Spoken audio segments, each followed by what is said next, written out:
Los proyectos del corazón del Señor subsisten de edad en edad.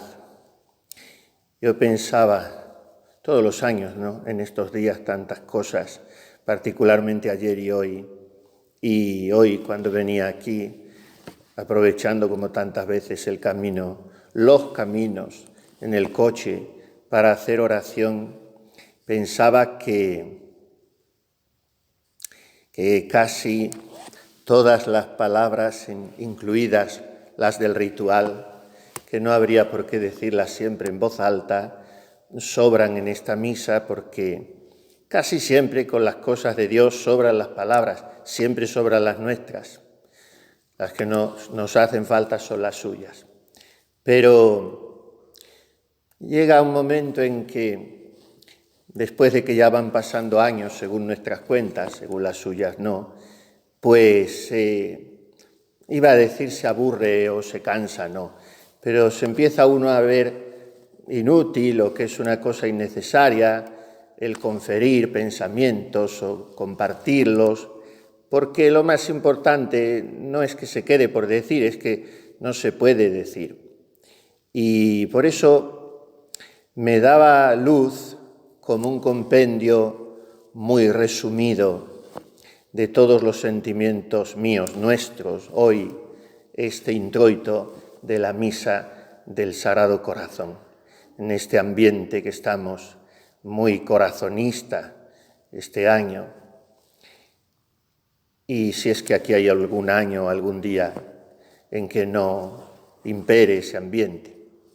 Los proyectos del corazón del Señor subsisten de edad en edad para librar nuestras vidas de la muerte y reanimarnos en tiempo de hambre.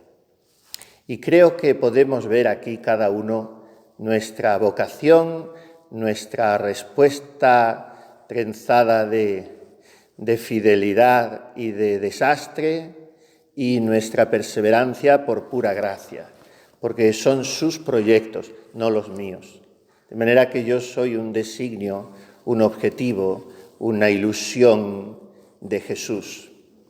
Pero soy una ilusión no desde que yo me acuerdo, sino desde antes de los siglos, cuando el Verbo me acaricia en su pensamiento eterno y el Padre me abraza en su regazo de providencia infinita.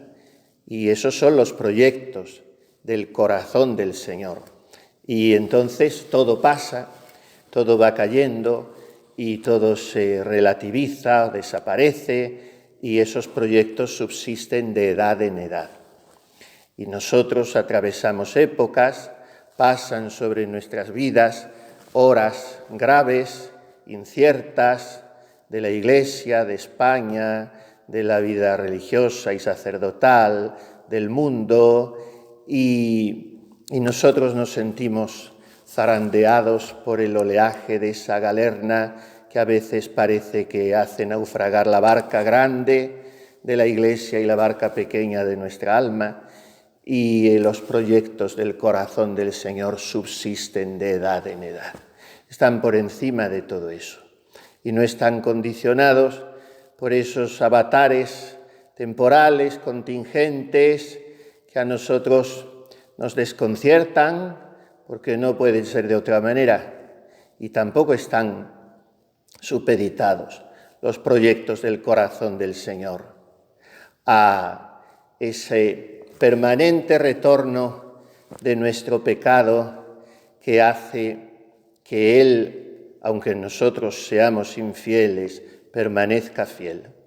Subsisten de edad en edad, que son para Él un puñado de años que a nosotros nos gusta celebrar porque de alguna manera inconsciente, ojalá sea siempre inconsciente, caemos en esa desviación actual de la liturgia que denunciaba Benedicto XVI cuando dice que nos autocelebramos. Pero en fin, también es un modo de dar gracias, de pedir perdón y de caer en la cuenta de esto, de que sus designios sobre cada uno de nosotros, sobre nuestra comunidad, nuestra orden, la vida contemplativa, sus proyectos sobre su Iglesia, que es su esposa amadísima, subsisten de edad en edad. Todo lo demás y todos los demás van y vamos pasando. ¿Y por qué subsisten esos designios? Porque Él, Jesús, cuyo corazón es todo cariñoso, tiene la ilusión de librar nuestras vidas de la muerte y reanimarnos en tiempo de hambre. Por tanto, la palabra es confianza. Me ha parecido, aunque yo venía con mi run en mi cabeza, pero me ha parecido que el introito terminaba así: dichoso quien se fía de ti. Este es el secreto, confianza. No tenemos motivos para otra cosa.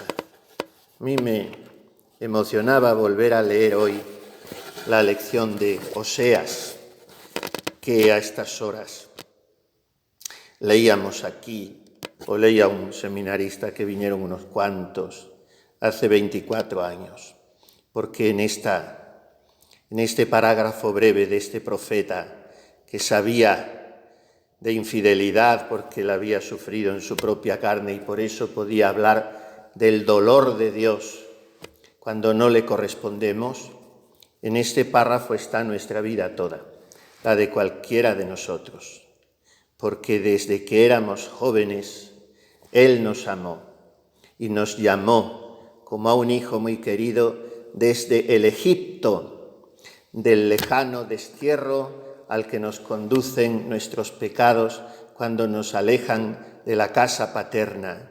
Pero es que en ese destierro nacimos, in peccato concepit me mater mea, y a ese destierro volvemos cada vez que sucumbimos, no ya al pecado original que nos borró el bautismo, sino a la concupiscencia, que, como dice el Concilio de Trento, sin ser pecado, del pecado proviene y a él inclina, y nos está zarandeando constantemente, y nos está haciendo vergonzosos y grotescos emigrantes de Egipto, y de Egipto vuelve una y otra vez a llamarnos el Padre Dios, el corazón de Jesús, y nos enseña a andar y nos lleva en brazos. Y dice Oseas, y a mí me duele siempre que lo leo, Él no comprendía que yo le curaba.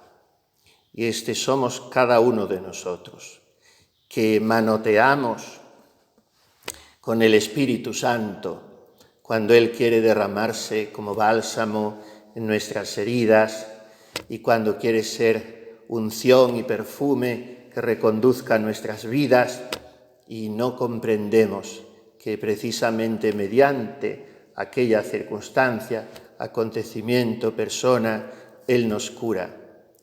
A veces, en el mejor de los casos, lo comprendemos después. En otras ocasiones somos tan torpes que en esta vida terrena no acabamos de comprenderlo nunca y quiera su misericordia que lo entendamos en el cielo. Pero tenemos que pedir esta gracia, comprender que a través de todo Él nos está curando y nos está atrayendo como sabe hacerlo Dios, con ataduras humanas, con lazos de amor. ¿Qué quiere decir esto? Admite dos interpretaciones. Primero, que se sirve la providencia divina de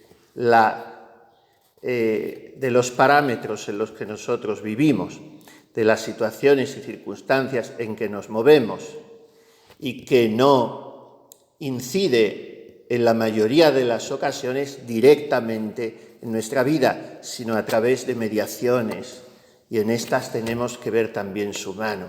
Y estos son ataduras humanas. Y una segunda interpretación es que el Padre nos atrae siempre a la divinidad por medio de la humanidad sacratísima de su Hijo. Y mientras somos humanos, es gran cosa traerle humano, que dice la Santa Madre, pues ¿qué más queremos que un tal amigo al lado? Y Dios, nuestro Padre, es para nosotros como el que levanta el yugo de la cerviz. Esto es una expresión muy gráfica, porque si uno se encuentra oprimido, lo mismo que un buey, un animal de carga, por el peso de un yugo que hace que no pueda caminar ni moverse más que en la dirección que le permite muchas veces el propio egoísmo, la propia autocontemplación, le quitan ese yugo, puede mirar hacia arriba y puede mirar a los lados y puede alzar la cerviz, pero no en el sentido de quien se independiza ambicionando una autonomía de todo y de todos, incluso de Dios, sino en el sentido de quien camina libre y alegre. Y esto hace el Señor. Nos quita el yugo de la cerviz, se inclina a nosotros y nos da de comer, porque los designios de su corazón son reanimarnos en tiempo de hambre.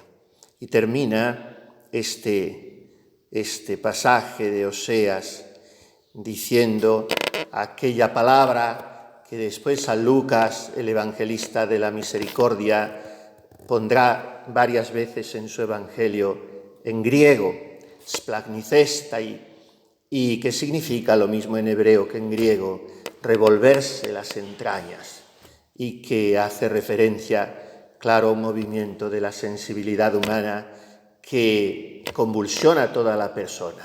Y esto es lo que le ocurre respecto a cada uno de nosotros al corazón de Jesús. Se me revuelve el corazón, se me conmueven las entrañas. No cederé al ardor de mi cólera, no volveré a destruir a Efraín, que soy Dios y no hombre, santo en medio de ti y no enemigo a la puerta. A veces hemos sido tributarios de cierta formación un poco rigorista o casi diría con resabios de jansenismo, y hemos perdido más tiempo en temer a Dios o en desconfiar de Él que en abandonarnos a Él. Y esta palabra es muy consoladora. Él no es un enemigo que esté acechándonos a la puerta para pillarnos en el primer renuncio. Es santo, o sea, es justo, es siempre fiel y amoroso en medio de nosotros. Y que pasen las edades, que pasen los años, los acontecimientos, las personas, la salud, las compañías, que me quede yo solo, que me muera mañana o dentro de 50 años, que caiga enfermo o esté sano, que me desprecien las criaturas, pero que no pase como no pasará el amor del corazón de Jesús, sus designios sobre mi pobre vida. Pidamos esto hoy, cada uno de nosotros. En estos años, sobre todo en los últimos, me han venido a la memoria muchas veces, muchas. Me han servido de consuelo 2 frases. En realidad son muy simples, que no es que descubran un horizonte especialmente novedoso, pero a mí se me lo descubrían 2 frases de nuestra Madre Maravillas. La primera creo que es cuando se le muere casi inopinadamente, ¿no?, el padre Torres, y ella escribe: Cristo ni se nos va ni se nos muere.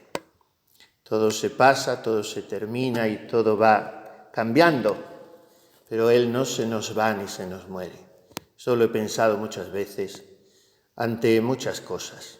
Y también he pensado esa otra frase suya, porque al pensar en ella debo decir que no pienso en grandes cosas, sino que se me reduce la consideración de la figura de nuestra Madre Maravillas, no sé por qué, casi siempre a este abandono sencillísimo y a esta simplificación total de la vida espiritual con la que ella supo vivir, supo dejarse vivir por el Espíritu Santo. Y la otra frase es que el Señor puede, sabe y nos ama. Y por tanto, nosotros estamos bien, muy bien, dejándonos llevar. Y la Virgen está siempre con nosotros, siempre. Y si no nos convencemos de que es Dios Padre, incluso aunque sea hombre como nosotros, o nosotros como Él, mejor dicho, si no nos convencemos de que es el corazón de Jesús el que nos cuida, el que nos quita la cerviz, el que nos alimenta, el que vela por nosotros, el que nos conduce, el que nos enseña, el que nos protege, el que nos alegra, el que nos acompaña, el que nos sostiene, entonces, en esos momentos que tenemos de cerrazón y de parecer que nunca se había creído en nada, está María. Y con María jamás hay oscuridad, incluso en las noches más tenebrosas o en los episodios más difíciles o empapados de soledad que tenemos en la vida. Con María nunca hay soledad, nunca hay oscuridad. Todo es consuelo porque ella es causa nostra laetitia y a ella quiero que miremos juntos hoy. Nuestra Señora del Monte Carmelo es la Stella Maris y nuestra navecilla, porque ella nos alumbra, sigue adelante. ¿Cómo? ¿Por qué derroteros? ¿A través de qué singladuras? No lo sabemos, no nos importa tampoco. Sabemos que el puerto es el corazón de su Hijo Jesús, ese corazón que tiene sobre cada uno de nosotros designios de paz, no de aflicción. Ese corazón que nos promete seguir librando nuestras vidas de una muerte que tantas veces nos parece tan inminente y tan violenta. Ese corazón que nos reanima en tiempo de hambre y no permite que desfallezcamos. Por eso, al pie como estamos de este cerro bendito, donde mañana se congregará un grupo de españoles, es una pena porque no será renovación de la consagración, porque no la hará el único que tendría potestad para hacerla. La última se hizo ayer, yo lo recordaba, aniversario de mi congregación, de mi ordenación y aniversario de la consagración de España por Franco, fue el único que la hizo. Pero mañana se consagrarán personalmente muchas personas, no solo los que vengan aquí, en todas las partes de España.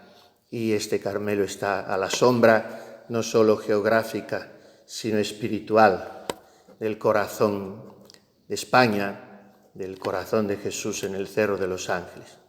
Por tanto, aquí, como en todo lugar, pero aquí, en esta casita perdida sobre la que vela siempre nuestra Madre de Maravillas, tenemos que decir cada vez como si fuera la primera y la única y la última, haciendo un descubrimiento de esta oración que creo que vale más que todos los tratados teológicos que se han escrito en toda la historia de la Iglesia. Sagrado Corazón de Jesús, en vos confío.